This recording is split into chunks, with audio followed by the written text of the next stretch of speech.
political romances are often short-lived.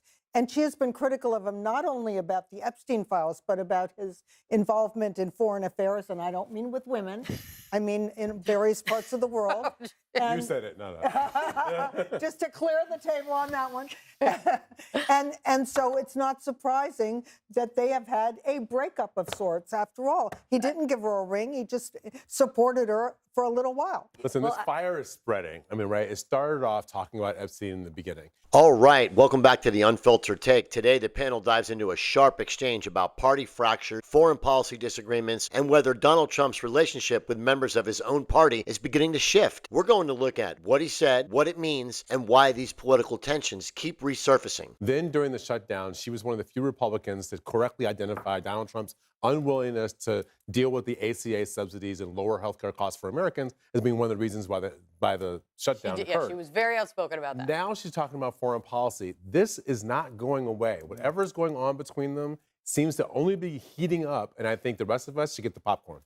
I think They're here for it. And a war with words, sorry, Scott, a war with words with Donald Trump is such a risky business that I cannot believe she has the bravery to engage in it, because even if she was right, she's still going to lose. This is one of the most interesting parts of this discussion because it speaks to the pattern we've been seeing for years. Publicly confronting Donald Trump rarely ends without consequences. Whether someone agrees with him or not, he tends to dominate the narrative. And the panel is highlighting the political risk involved when someone inside his own party steps directly into that conflict. Is there an example of anyone beating Donald Trump at this game? Never. This is his game, and he's great at it. And she's barking up a tree that she's going to fall on her really hard. You know, it's interesting. He has some people who profess to be strong supporters who do oppose him more often than the people that you might not think are his strongest supporters. She's one of them. Thomas Massie in Kentucky is another one. Rand Paul, my home state senator, he takes on Trump, although they profess to be Trump supporters. In this case, I think he had the order out of order.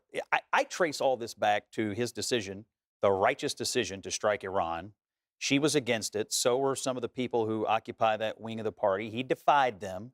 And since that time, they all seem to be stridently picking at him on this issue or that. And then, of course, everybody knows in Washington, Miles, you know, the fastest way to get in front of a television camera if you're a Republican is to come out and crap on Donald Trump. And so that is what she is doing. But you know, Scott, that is what she is doing because I trace it back further than that, Scott. Over these issues, and that's what happened. Scott, I trace it further back than that. I trace it back to 10 years ago when you said Donald Trump was an authoritarian. And you know what, Scott, I've got to hand it to you. That was a remarkable forecast because 10 years later, I think you called it. Here's Donald Trump today, the man with the heart and soul of a fascist, showing us he now has the bona fides. By tonight, ordering investigations into American citizens. That's why members of his party, that's why members of his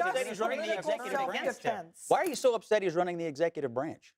For the same reasons you predicted he shouldn't. For the same reasons, Scott, you said he violated his oath and he should never be back in that office. I happily voted That's why I'm upset for the man being in the Oval Office. I happily voted for him 3 times. I know that. The alternative was terrible. And a lot of your friends were shocked. Yeah, well, a lot of my friends would have been shocked at you trying to subvert the elected president of the United States, which you did.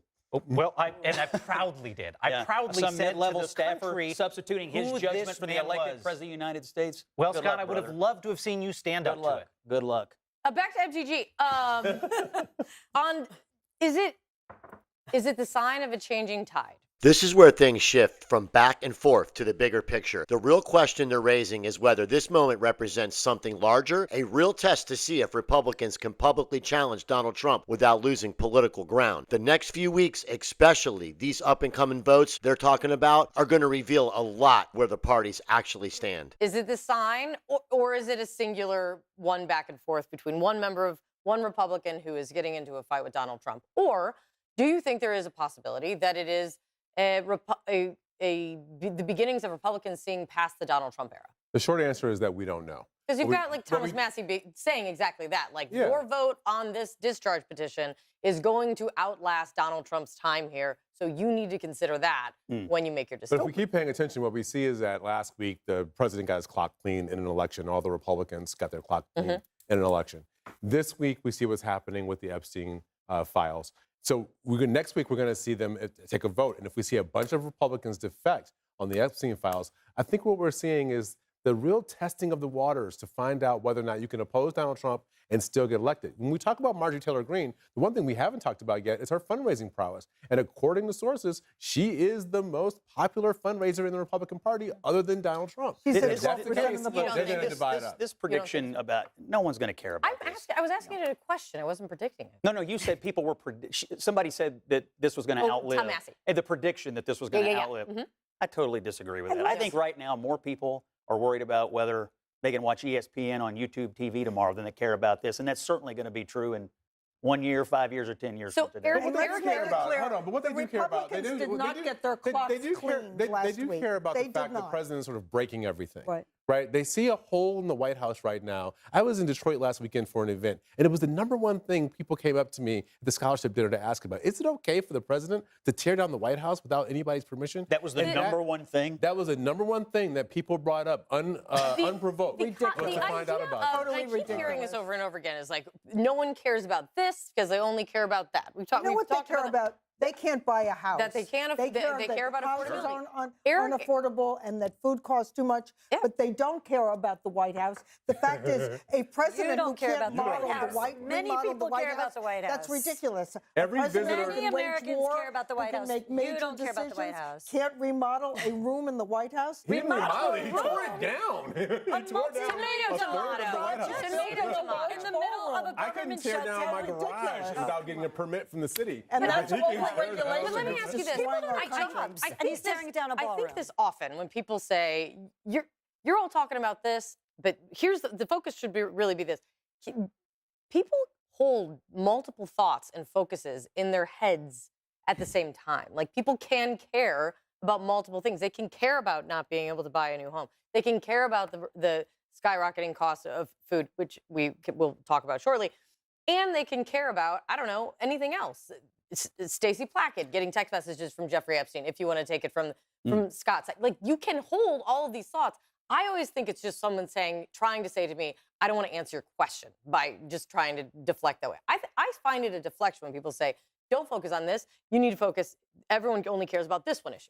Well, I mean, if you're analyzing it from the perspective of like political consultant speak, like what do voters care about? How do we get voters to move a certain direction?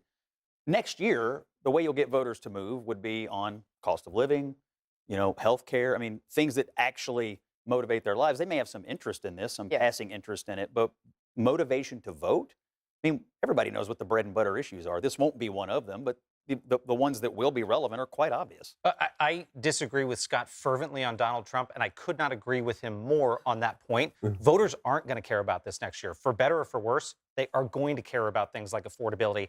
Everyone in politics is going to be running that direction in the lead up to the election. The people that do care about it, though, and consistently get lost in it, are the victims of Jeffrey Epstein, who then just wrote a letter to members of Congress saying, think about if this was you, and think about if this was your child when you're taking this vote next week. Do you think I am saying that because... Do you think the victims would agree with Donald Trump asking the Department of Justice to look into people that may have been involved in this and got away with I Scott, will it would have 100% been nice if he did not it speak when he for the got victims. into I know they can office. speak for themselves. I do know that Democrat, even Ro Khanna, said, everyone, investigate it. Well, there seems to be a lot of anger about Donald Trump saying, well, maybe these people need to be looked into. Why? Right. If they were involved I in think, it. I think where the interest is if these people are looked into, a member of Congress actually said it today, we don't have time to run it, but if these people are looked into, does that mean that Donald Trump can be looked into as well? Is there a shred of evidence he ever did anything untoward? Is there a shred of evidence? No. that About anyone- anybody else? Is there a shred of evidence? As always, these debates show just how complicated the internal party politics can get, especially heading into an election cycle. Let me know what you think in the comments, and if you're enjoying these breakdowns, feel free to subscribe for more. Thanks for watching.